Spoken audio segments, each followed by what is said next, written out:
அனைவருக்கும் வணக்கம். ஜூலை 15 பெருந்தலைவர் காமராஜருடைய பிறந்தநாள். காமராஜர் மறைந்து 50 ஆண்டுகள் ஆயிடுச்சு. ஆனாலும் இன்றைக்கு பள்ளிக்கூடத்தில் இருக்கிற பசங்களை கூப்பிட்டு கூட தமிழ்நாட்டினுடைய முதலமைச்சர் பட்டியல் சொல்லுங்கப்பா அப்படின்னு சொன்னால் காமராஜர், அண்ணா, கலைஞர்னு தொடங்கி இன்றைய முதலமைச்சர் வரைக்கும் கடகடன்னு பேரை சொல்லிடுவாங்க. ஆனால் அந்த பசங்கள்கிட்டே போய் நாம் பக்தவச்சலம் யாருன்னு தெரியுமா தம்பி அப்படின்னு சொல்லி கேட்டோம்னா தெரியலிங்க அப்படின்னு சொல்லுவாங்க. ராஜாஜி யாருன்னு தெரியுமா தம்பி அப்படின்னு சொல்லி கேட்டோம்னா தெரியலிங்க எனக்கு அப்படின்னு சொல்லுவாங்க. காமராஜருக்கு முன்னால் தமிழகத்தை ஆண்ட ராஜாஜியுடைய பெயரும் தெரியல, காமராஜருக்கு பின்னால் தமிழ்நாட்டை ஆண்ட பக்தவச்சலத்தினுடைய பெயரும் தெரியல அப்படின்னு தம்பிகள் சொல்றாங்க. ஆனா காமராஜரை தெரிஞ்சுக்கிறாங்க. எப்படி நடந்தது இந்த மாற்றம்? அவர் மறைந்து 50 ஆண்டுகள் ஆயிடுச்சு. ஆனாலும் காமராஜர் இன்றைக்கு படிக்கக்கூடிய பசங்க வரைக்கும் போய் சேர்த்திருக்காருன்னா எப்படி? என்னங்க பெரிய ஆச்சரியமான காரியம், என்னங்க கேள்வி? காமராஜர் அவ்வளவு நல்லது செஞ்சிருக்காருங்க, அதனால போய் சேர்ந்திருக்காருங்க அப்படின்னு நீங்க சொல்லலாம். ஆனால் எப்பயுமே ஒரு தலைவருடைய பெயர் அடுத்த தலைமுறைக்கு எப்படி போகும்னு சொன்னால் அந்த தலைவருடைய கட்சி ஆட்சியில் இருக்கணும். அந்த தலைவருடைய கொள்கையை அடுத்து வரக்கூடிய தலைவர் பின்பற்றி அடுத்த தலைமுறைக்கு கொண்டு போய் சேர்க்கணும். அப்படிதான் வரலாற்று நெடுக ஒவ்வொரு தலைவருடைய பெயரும் கடத்தப்பட்டிருக்கு. ஆனால் நீங்கள் இங்கே பார்த்தீங்கன்னு சொன்னால் 67 திமுக ஆட்சிக்கு வந்ததுக்கு பிற்பாடு இந்த நொடி வரை தமிழ்நாட்டினுடைய அரசு அதிகாரத்துக்கு காங்கிரஸ் வரவே இல்லை. ஆனால் காமராஜர் போய் சேர்ந்திருக்கிறார். இன்றைக்கு படிக்கிற பசங்கள்கிட்ட வரைக்கும் எப்படி நடந்தது இந்த மாற்றம்? கொண்டு போய் சேர்த்தது யார்? ஒரே ஒரு பதில் தான், திராவிட இயக்கமும் திமுகவும் தலைவர் கலைஞரும் தான். இவங்க தான் கொண்டு போய் இன்றைக்கு படிக்கிற பசங்க வரைக்கும் காமராஜர் கொண்டு போய் சேர்த்தது. என்னங்க அப்படி சொல்றீங்க? மிக கடுமையாக காமராஜர் விமர்சித்தவர் இல்லையா கலைஞர் அப்படின்னு நீங்க கேட்கலாம். அப்படி விமர்சிச்சாங்கன்னு சொல்றவங்கள்ட்ட நாம திருப்பி கேட்கறதுக்கு ஒரு கேள்வி இருக்கு. காமராஜர் திமுகவை விமர்சிக்கலையா? விமர்சிச்சிருக்கிறார். அதெல்லாம் அரசியல் நிகழ்வு. அந்த எல்லைகளெல்லாம் கடந்து தான் காமராஜரை இன்றைய தலைமுறை வரைக்கும் கொண்டு போய் சேர்த்திருக்கிறார் கலைஞர். இதுக்கு ஏதாவது சான்று இருக்குங்களான்னு நீங்க கேட்கலாம். சான்று இருக்கு. அதைத்தான் இந்த காணொலியில விரிவா பார்க்க போறோம் தோழர்களே. காமராஜரை இன்னைக்கு பல பேர் கொண்டாடுறாங்க. அப்படி கொண்டாடுறவங்கள 100க்கு 3 பேர் தான் உண்மையிலேயே காமராஜருடைய துண்டையும் எளிமையும் பார்த்து மனசார காமராஜரை புகழ்ந்து பேசுறவங்க. மற்ற எல்லா பேருமே காமராஜரை தூக்கி பிடிப்பதற்கான அடிப்படை காரணம் என்னன்னு சொல்லி கேட்டீங்கன்னா தலைவர் கலைஞரையும் திராவிட இயக்கத்தையும் திமுகவை வீழ்த்துறதுக்கு தான். காமராஜரை வீழ்த்துவதற்கான ஒரு ஆயுதமாக நிகழ்கால அரசியல்வாதிகள் பல பேர் இன்னைக்கு பயன்படுத்துறாங்க. அதுதான் நாம் வைக்கக்கூடிய முதன்மையான குற்றச்சாட்டு.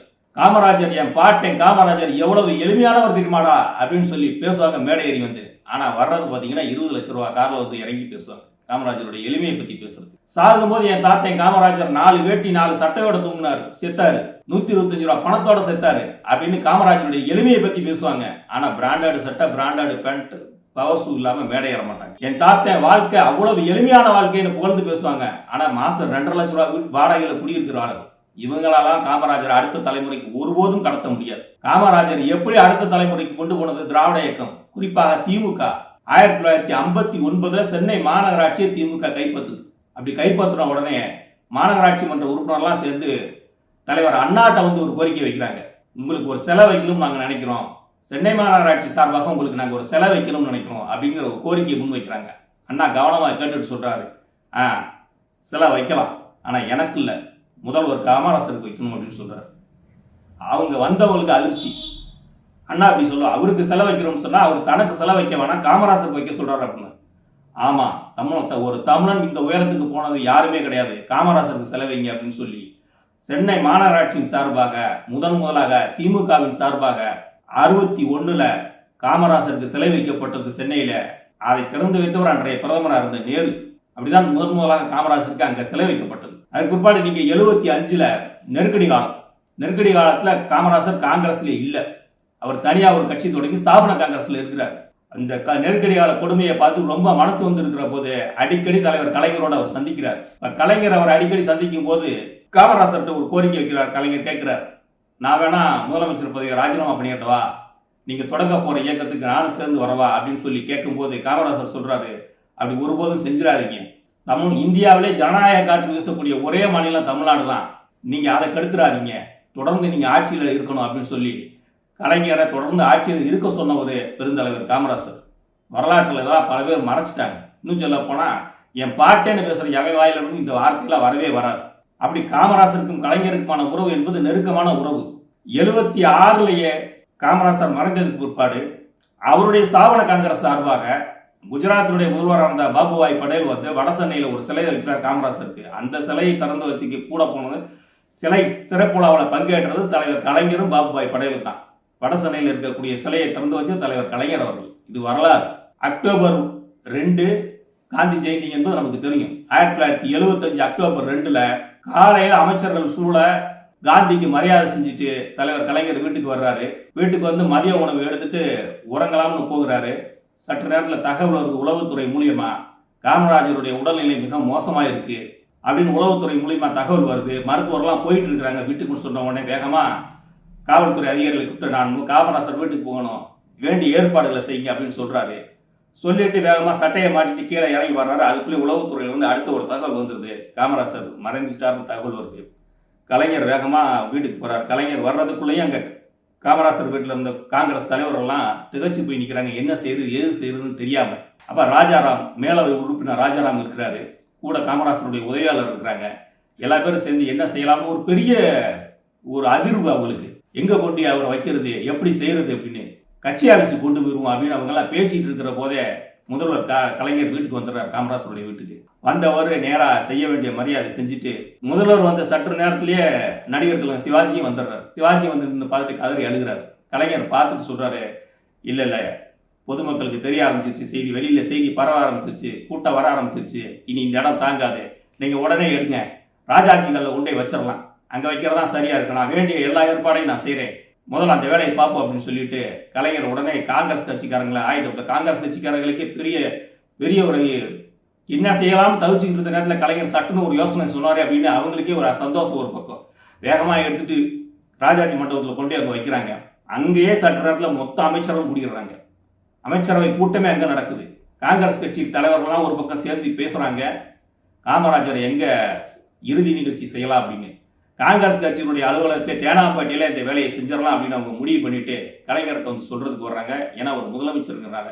கலைஞர் சொல்றாரு, இல்ல இல்ல அது சரியா வராது, அவர் முதலமைச்சரா இல்லைனாலும் அவருக்கு அரசு மரியாதையோட அடக்கம் செய்யணும், அதனால அவரை வந்து காந்தியின் தொண்டரான அவரை காந்தி மண்டபத்துக்கு பக்கத்திலே நாம வந்து அடக்கம் செய்யலாம் அப்படின்னு சொல்லிட்டு முடிவு பண்றாரு.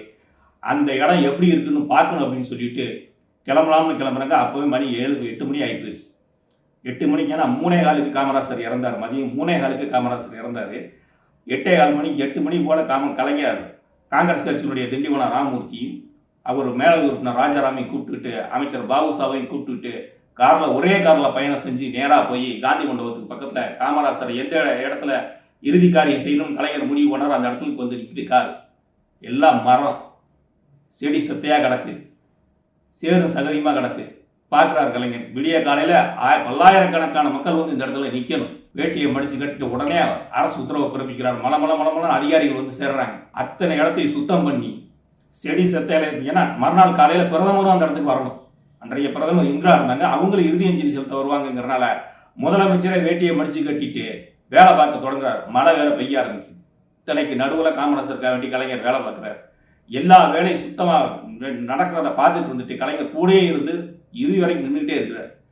அந்த செய்திகள் எல்லாத்தையும் அன்றைக்கு மேலவை உறுப்பினர் இருந்த ராஜாராம் எழுதியிருக்கிறாரு. ஒரு சொந்த சகோதரனுக்கு எப்படி இறுதி நிகழ்ச்சி செய்வாரோ அதே போல கலைஞர் இறுதி நிகழ்ச்சி செஞ்சார். வாழ்நாளில் ஒவ்வொரு காங்கிரஸ்காரனும் நாங்கள் மறக்க மாட்டோம் அப்படின்னு சொல்லி சட்டப்பேரவையிலே குறிப்பில் பதிவேற்ற அளவுக்கு அந்த செய்தியை அவர் பதிவு செஞ்சிருக்கிறார். அந்த அளவுக்கு காமராஜர் மேல கலைஞரும் கலைஞர் மேல் காமராஜரும் அவ்வளவு இணைபிரியா நட்போட இருந்தவங்க. இதெல்லாம் வரலாற்று நிகழ்வு. இதெல்லாம் மறைச்சிட்டு காமராஜருக்கு எதிராக கலைஞரவும் கலைஞருக்கு எதிராக காமராஜரை நிறுத்துறதுக்காக வேண்டி ஒரு கூட்டம் இங்கே திட்டமிட்டு வேலை செஞ்சுட்டு இருக்கு. வரலாற்றை யாராலையும் மறைக்கவோ மறுக்கவோ முடியாது, திருத்தவும் முடியாது. இதெல்லாம் வரலாற்றில் நடந்த சம்பவம். 2ஆம் தேதி காமராஜர் இறக்குறாரு. 5ஆம் தேதி காங்கிரஸ் கட்சியினுடைய அலுவலகத்தில் இரங்கல் கூட்டம். கலைஞர் அந்த இரங்கல் கூட்டத்தில் போய் பேசுறார். யாருமே எதிர்பார்க்காத ஒரு வேலை செய்கிறார். காமராஜரை இரங்கல் கூட்ட உரையில பேசும்போது கலைஞர் சொல்றார், இனிமேல் சென்னையினுடைய மெரினா கடற்கரை சாலை இனி காமராஜர் சாலை என்று அழைக்கப்படும் ஒரு பெயர் அன்னைக்கு தான் சொல்றார். 5/10/1975 கலைஞர் அந்த பேரை வைக்கிறார். என்ன காரணம்? காமராஜர் கடைசி குடிமகன் வரைக்கும் போய் சேரணும். அரசியலே பேசாத ஒருத்தனை கூட இருக்கலாம், ஆனா அவன் காமராஜரை பத்தி பேசணும். எங்க இருக்கீங்க? காமராஜர் சாலையில வந்துகிட்டு இருக்கிறேன். எங்க போயிட்டு இருக்கிறீங்க? காமராஜர் சாலை வழியா போய்கிட்டு இருக்கிறேன். உங்க கடை எங்க இருக்கு? காமராஜர் சாலையில் இருக்கு.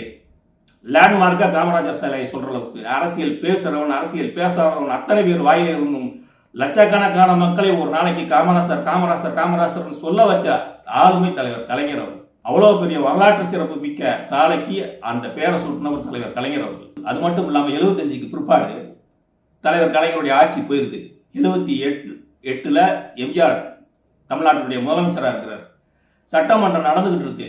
ஒரு நாள் சட்டமன்றம் நடந்துட்டு இருக்கும்போது முதல்வர் எம்ஜிஆர் கலைஞரை கூப்பிட்றாரு. கலைஞர் கூப்பிட்டு அவருடைய அறைக்கு கூப்பிட்டு சட்டமன்றத்தில் காமராசருடைய படம் வைக்கணும், என்ன வாசகம் எழுதலாம் அந்த படத்துக்கு கீழே அப்படின்னு எம்ஜிஆர் கேட்குறாரு. எம்ஜிஆர் காமராசர் என்னுடைய தலைவர், அண்ணா என் வழிகாட்டின்னு சொன்னவர். ஆனாலும் அந்த படத்துக்கு கீழே ஒரு வாசகம் எழுதுங்கிற போது கலைஞர் கூப்பிட்டு கேட்கிறார். என்ன காரணம்னா, காமராசரை உள்ளும் புறமும் அறிந்தவர் கலைஞர். ஒரு தமிழன் இந்த உயரத்துக்கு போயிருக்கிறார்னா அது எவ்வளோ பெரிய வேலை, எவ்வளோ பெரிய உயர்ந்த செயல். அதுக்கு இந்த படத்துக்கு கீழே ஒரு சரியான ஒரு வாசகம் எழுதுங்கிற போது கலைஞர்கிட்ட தான் எம்ஜிஆர் கேட்டார். கலைஞர் சொன்னார், உழைப்பே உயர்வு தரும். அந்த வாசகத்தை எழுதுனேன். இன்றைக்கும் சட்டமன்றத்தில் அந்த வாசகத்தோடு தான் அந்த படம் இருக்கு. கடைக்கோடி கிராமத்தில் பிறந்த ஒரு மனிதன், ஒரு பிற்படுத்தப்பட்ட சமூகத்தில் பிறந்த ஒரு மனிதன் இந்தியாவின் 2 பிரதமர்களை தேர்ந்தெடுக்கக்கூடிய அளவுக்கு ஆற்றல் மிக்க ஒரு மனிதனாக வந்தானா அதற்கு காரணம் உழைப்பு, உழைப்பு, உழைப்பு.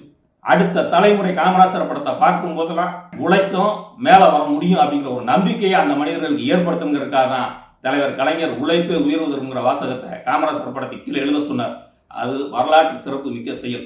இப்படித்தான் ஒவ்வொரு செயலையும் காமராசருக்காக வேண்டி தலைவர் கலைஞர் அவர்கள் செஞ்சுக்கிட்டே வந்தாங்க.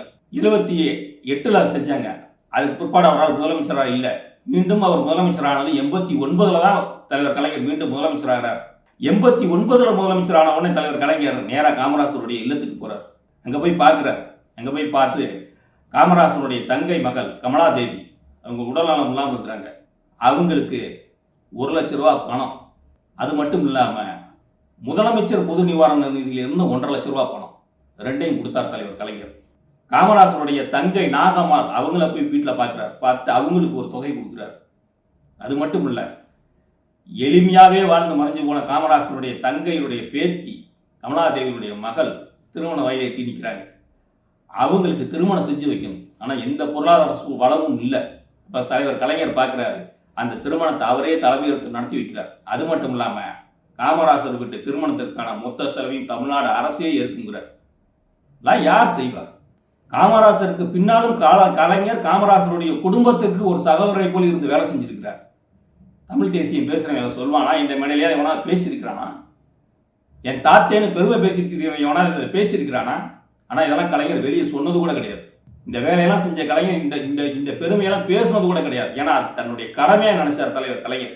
நீங்கள் 89ல் அப்படித்தான் காமராசருக்கு வெளியா நிழலா காமராசருங்கிற பேர் தெரிஞ்சவங்க எல்லாருக்கும் இன்னொரு பேர் மறக்காம தெரியும். யாருன்னா வைரவன். வைரவன் தான் காமராசரை அப்படி அடகாக்குற மாதிரி, கூலி அடகாக்குற மாதிரி அடகாக்குனவர். அவர் காமராசருக்கு பின்னால என்ன ஆவார், அவரையே நம்பி வாழ்ந்தவர் அந்த மனிதன் என்ன ஆவார் அப்படிங்கிறத அதையெல்லாம் யோசனை பண்ணி பார்த்தார் தலைவர் கலைஞர். வைரவனுக்கு அவருக்கு பிடித்தமான ஒரு வேலையை கொடுக்கணும்னு சொல்லி காமராஜர் நினைவிடத்தில் கைடா போட்டார். மாதம் ஊதியமாக கொடுத்தார். அரசாங்க பணத்தில் மாத ஊதியத்துக்கு அவர் சம்பளத்துக்கு நியமிச்சார். அது மட்டும் இல்லாமல் லாய்ட்ஸ் ரோட்டில் அரசாங்க குடியிருப்பில் அவருக்கு ஒரு வீட்டையும் கொடுத்தார் தலைவர் கலைஞர். காமராசருக்கு பெருமை சேர்த்தது மட்டுமல்ல, காமராசருடைய குடும்பத்துக்கு செய்ய வேண்டிய வேலை மட்டுமல்ல, காமராசர் உதவியாளருக்கும் வேண்டிய வேலைகளை செஞ்சு கொடுத்தவர் தலைவர் கலைஞர். 89ல் இது முடிஞ்சதுக்கு பிற்பாடு மீண்டும் 90ல் தலைவர் கலைஞர் காமராசருக்கு இவ்வளவு செஞ்சிட்டோம்னா அவர் மனசு திருப்தி அடையவே இல்லை. மீண்டும் 90ல் கலைஞர் தேசிய முன்னணி ஆட்சி வருது. மத்தியில் விபி சிங் பிரதமராக இருக்கிறார். பிப்ரவரி 3, 1990ல் சென்னை கடற்கரையில் பிரம்மாண்டமான நன்றியறிவிப்பு கூட்டம். பிரதமர் கலந்துக்கிறார். தலைவர் கலைஞர் அந்த கூட்டத்தில் பேசும்போது சொல்றார், 2 கோரிக்கையை வைக்கிறார் பிரதமர் விபி சிங்க்கு. சென்னை விமான நிலையத்தினுடைய உள்நாட்டு நிலையத்துக்கு காமராசருடைய பெயரும் வெளிநாட்டு நிலையத்துக்கு அண்ணாவுடைய பெயரும் வைக்கணும்னு ஒரு கோரிக்கை வைக்கிறார். கலைஞர் இந்த கோரிக்கையை வச்ச உடனே உட்கார்ந்திருந்த பிரதமர் விபி சிங் அவர் மேடையில் எந்திரிச்சு போய் பிரதமருக்கான அவசர தகவல் பரிமாற்றத்துக்கான கருவி ஹாட்லைன் அங்கே வச்சுருப்பாங்க. அந்த கருவி மூலியமா டெல்லியினுடைய தலைமை அலுவலகத்துக்கு தொடர்பு கொள்றார். தொடர்பு கொண்டு அங்கே பேசிட்டு உடனே பேச வரும்போது கலைஞருடைய கோரிக்கை இப்போதே ஏற்றுக்கொள்ளப்பட்டது, இன்றிலிருந்து அந்த பேர் அறிவிக்கப்படும் அந்த மேடையிலே அறிவிச்சார். இதில் என்ன ஒரு வேடிக்கைன்னா, கலைஞர் எந்த பேர் சொன்னாலும் விபி சிங் ஓகே பண்ணியிருப்பார். ஏன்னா கலைஞருடைய எந்த பேச்சையும் தட்டமான கலைஞருக்கு விபி சிங்குமான உறவு அப்படி நெருக்கமான ஒரு உறவு.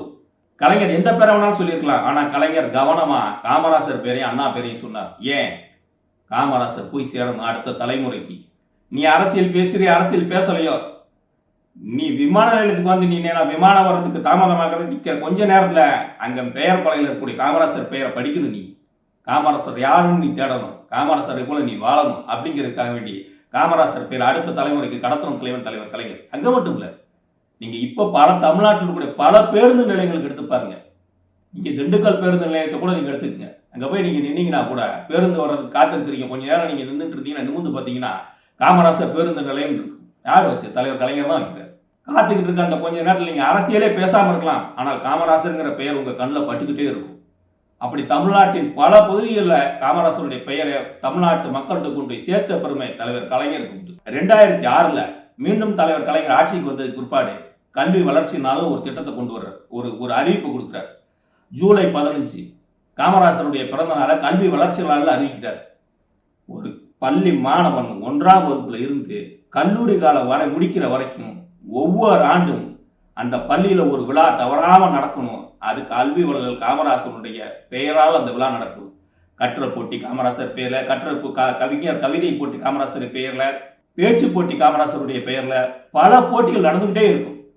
அப்படி பல போட்டிகள் நடந்துகிட்டே இருக்கிறது மூலியமாக ஓராண்டு இல்லைனாலும் இன்னொரு ஆண்டு காமராசர் யார் அப்படிங்கிற தேடக்கூடிய வாய்ப்பு அவனுக்கு வந்து சேரும். காமராசர் யார், என்ன செஞ்சிருக்கிறாரு அப்படின்னு அவன் மீண்டும் மீண்டும் தேடுறதுக்கான காரணம் அவனுக்கு தேவையும் அவனுக்கு இருக்கு. அதுக்காக அவர் ஒதுக்கி இருக்கிற நிதி எவ்வளவு தெரியுங்களா? கிட்டத்தட்ட 1 கோடி ரூபாய்க்கு மேல ஒதுக்கி இருக்கார் தலைவர் கலைஞர். இந்த பிள்ளைகளுக்கு பரிசு கொடுக்கறதுக்காக வேண்டி 1,33,00,000 சில்லற ரூபாய் அன்றைக்கு ஒதுக்கினார் தலைவர் கலைஞர் வந்து. அப்படி காமராசரை அடுத்த தலைமுறைக்கு பள்ளி பிள்ளைகளுக்கு கொண்டு போய் சேர்க்கறதுக்கு கவனமா வேலை செஞ்சவர் தலைவர் கலைஞர். இது 2006. அதுக்கு பிற்பாடு நீங்க பாத்தீங்கன்னா இப்படி பல செய்திகளை நீங்க நம்ம சொல்லிட்டே போலாம். காமராசர் உயிரோடு இருக்கிற போதே சட்டமன்றத்தில் நடந்த நிகழ்வு, கலைஞருக்கும் காமராசருக்கும் நடந்த நிகழ்வு, அதை தாண்டி பல கோரிக்கைகள் சட்டமன்றத்தில் வந்துருக்கு. நீங்க வேடிக்கையா இருக்கு, நீங்க அதை கேட்டீங்கன்னா எப்படின்னு சொன்னா, காமராசர் உடல் நலிவுற்ற நேரம், அவர் ஒரு 71 காலகட்டத்தில் தமிழ்நாடு முழுவதும் பிரச்சாரத்துக்கு போறார். திமுகவுக்கு தான் பிரச்சாரத்துக்கு போறார்.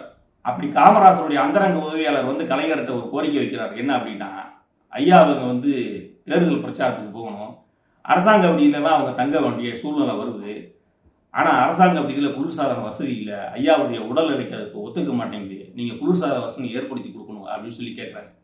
தமிழ்நாடு முழுவதும் காமராசர் தங்கக்கூடிய அத்தனை பயணியர் விடுதியிலும் குளிர்சாதன வசதியை உடனே ஏற்பாடு பண்ணி தரணும்னு சொல்லி உத்தரவு போட்ட தலைவர் கலைஞர். இது எத்தனை பேருக்கு தெரியும்? எத்தனை பேருக்கு தெரியும்? ஊட்டியில் போய் காமராசர் தங்கணும்னு நினைக்கிறார். அப்போ அவர் வழக்கமாக தங்கக்கூடிய ஒரு இடம் இருக்கு, அது அரசாங்கத்துக்கு கட்டுப்பட்ட இடம். அந்த இடத்துல தங்கணும்னு அவர் விரும்புகிறார். நாடாளு சட்டமன்றம் நடந்துகிட்டு இருக்கிற போதே மேலே உறுப்பினர் ராஜாராம் ஒரு திண்டு சூட்டை கொடுக்குறார். வாங்கி பார்க்குறார் கலைஞர். மேலே காமராசரும் எழுதிருக்கு. படித்து பார்க்குறார். நான் ஊட்டிக்கு போய் தங்கணும்னு நினைக்கிறேன், அந்த விடுதியில் நான் தங்குவதற்கு நீங்கள் அனுமதி கொடுக்கணும். கீழே பிராக்கெட்டில் என்ன போட்டிருந்தாருன்னா, ஒரு நாடாளுமன்ற உறுப்பினர் என்ற முறையில் அப்படின்னு போட்டிருந்தார். அப்போ ஒரு நாடாளுமன்ற உறுப்பினராக இருந்தார் காமராசர். கலைஞர் சொல்றாரு, நாடாளுமன்ற உறுப்பினர்ங்கிற முறையெல்லாம் உங்களுக்கு அனுமதி தர முடியாது, நீங்க தமிழ்நாட்டின் தனிப்பெரும் தலைவர், உங்களுக்கு இல்லாத இடமா, நீங்க போய் தாராளமா தங்கலாம் அப்படின்னு சொல்லிட்டு கட்சி எல்லையை கடந்து அவரை நாடாளுமன்ற உறுப்பினர் பதவி இன்னைக்கு ஒரு நாளைக்கு போகும், அதெல்லாம் பெருசு, அதான் காமராசருக்கு அழகு, அதான் காமராசருக்கான அடையாளம், அவர் தமிழ்நாட்டின் தனிப்பெரும் அடையாளம். அதனால அவருக்கு போய் நீங்க நாடாளுமன்ற உறுப்பினர் முறையில் நான் இடம் ஒதுக்க முடியாது, அவர் தமிழ்நாட்டின் தலைவர், அதனால தலைவருங்கிற முறையில் அவருக்கு நான் இடம் தர்றேன், அவர் தாராளமாக போய் தங்கட்டும் அப்படின்னு சொல்லிட்டு அந்த அனுமதியை கொடுத்த ஒரு தலைவர் கலைஞர். அப்படி காமராசரும் கலைஞரும் அவ்வளவு நெருக்கமாக இருந்தோம். காமராசருடைய பெயரை கலைஞர் மட்டும் கொண்டு போய் சேர்க்கணும்னு நினைக்கல, இன்றைக்கு இருக்கக்கூடிய முதலமைச்சர் வரைக்கும் காலை உணவு திட்டம் அனைத்து பக்கமும் ஊரக பகுதிகளில், குறிப்பா அரசு உதவி பெறும் பள்ளிகளில் இந்த திட்டத்தை முதலமைச்சர் விரிவுபடுத்த போறார். இந்த திட்டத்தை விரிவுபடுத்த போறோம்னு முதல்வர் சொல்லி 10 நாளாகி போச்சு. ஆனால் அவர் தேர்ந்தெடுத்த நாள் காமராசருடைய பிறந்த நாள். ஏன்? காமராசர் அடுத்த தலைமுறைக்கு போய் சேரணும். பெரியார் தொடங்கி அண்ணா தொடங்கி கலைஞர்களை வழி நடந்து இன்றைக்கு முதல்வர் வரைக்கும் காமராசர் அடுத்த தலைமுறைக்கு கொண்டு போய் சேர்க்கணுங்கிறதுல திராவிட இயக்கம் மிக கவனமா இருக்கு. காமராசர் திமுக காரர் இல்லாம இருக்கலாம், ஆனா காமராசர் இந்த மக்களுக்கானவர். காமராசர் அடுத்த தலைமுறை கொண்டு போய் சேர்த்ததில் திமுகவுக்கு அவ்வளவு பங்கு. நான் அத்தனை செய்திகள் ஆதாரத்தோட சொல்லியிருக்கேன், மறுக்க முடியுமா யாராலாவது? முடிஞ்சா பாருங்க, நான் தேதி வேறையா சொல்லியிருக்கேன். இதையெல்லாம் கடந்து காமராசருக்கும் கலைஞருக்குமான உறவுக்கு இறுதியா ஒரே ஒரு செய்தியை சொல்றேன். எத்தனையோ நூல்கள் எழுதியிருக்கார் கலைஞர். கவிதை எழுதியிருக்கிறாரு, கட்டுரை எழுதியிருக்கிறாரு, எத்தனையோ நூல்கள் எழுதியிருக்கிறார். ஆனால் அவருக்கே பிடித்தமான ஒரு செய்தி எழுதின நூல் வந்து நெஞ்சுக்கு நீதி. 6 பாகம், கிட்டத்தட்ட 4171 பக்கங்கள் இருக்கு. 6 பாகத்தை நீங்கள் மொத்தமாக சேர்த்தீங்கன்னா 4171 பக்கம். அந்த 4171 பக்கத்தில் அவருடைய பிறப்பு தொடங்கி அவர் வாழ்நாள் எவ்வளோ இருக்குமோ அவ்வளோ நாள் வரைக்கும் எழுதணும்னு நினச்சார். ஆனால் அவர் வந்து 6 பாகம் தான் எழுத முடிஞ்சது. 7ஆம் பாகம் எழுதுவேன்னு சொன்னார். ஆனால் இயற்கை அவருக்கு இடம் கொடுக்கல. ஆனால் இந்த 6 பாகத்தில் நீங்கள் கவனமாக நீங்கள் பார்த்தீங்கன்னா கலைஞருக்கும் காமராஜருக்குமான உறவு எப்படிப்பட்ட உறவுங்கிறது உங்களுக்கு அதில் புரியும். தன்னுடைய பிறப்பில் தொடங்கின கலைஞர் அந்த எழுத்து எங்கே கொண்டு அந்த நிறைவு செஞ்சிருக்காருன்னு பார்த்தீங்கன்னா, கடைசி அவர் கலந்து கொண்ட நிகழ்ச்சி காமராஜர் ஒரு சகாப்தம்னு கோபனா எழுதிய நூல் வெளியீட்டு விழாவில் நான் கலந்து கொண்டேன்னு சொல்லி தான் அந்த நிறைவு செஞ்சிருக்கிறார். அதற்கு பின்னால் கலைஞர் நெஞ்சுக்கு நீதி தொடரவே இல்லை, அதோட நிறைவு செஞ்சிட்டார். காமராஜருக்குமான கலைஞருக்குமான உறவு என்பது எவராலும் பிரிக்க முடியாத ஒரு உறவு. காமராசரை வைத்து கலைஞரை வீழ்த்த நினைக்கிறவங்களுக்கு, காமராசரை வைத்து திராவிட இயக்கத்தை வீழ்த்த நினைக்கிற இந்த கனவு ஒருபோதும் தமிழ்நாட்டின் மண்ணில் எடுபடாத அம்பலப்பட்டு போயிருவீங்கிறது மட்டும் இந்த நேரத்தில் நான் சொல்லிக்கிறேன். நன்றி, வணக்கம். இடதும் இல்லை வலதும் இல்லை, மையம் என்று குழப்பும் திரிபுவாதிகளின் உருட்டல்களுக்கு எதிராக சரியான திசை காட்டும் சிறந்த புத்தகம் நீங்கள் எந்த பக்கம். ஆசிரியர் தோழர் சுபவீரபாண்டியன். விலை ரூபாய் 70 மட்டும். புத்தகம் வாங்க திரையில் தெரியும் தொலைபேசி எண்களுக்கு தொடர்பு கொள்ளுங்கள். மேலும் கருஞ்சட்டை பதிப்பகத்தின் இணையதளத்துக்கு வாருங்கள்.